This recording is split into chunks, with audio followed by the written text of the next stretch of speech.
It's so interesting that people don't realize how much noise pollution can impact them.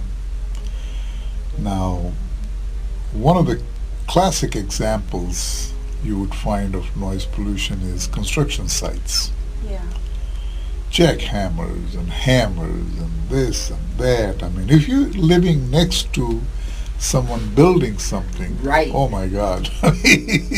For those few months, your life would be hell. As, Yes. as an architect, how did you deal with that? Well, This year, you right? can't help it, Okay, It's, yeah. it's the part of life. Are you used to it? Yeah. Sounds? Yeah. I mean, I am involved with construction and building design all my life, Yeah. and I go to the job sites and have meetings there.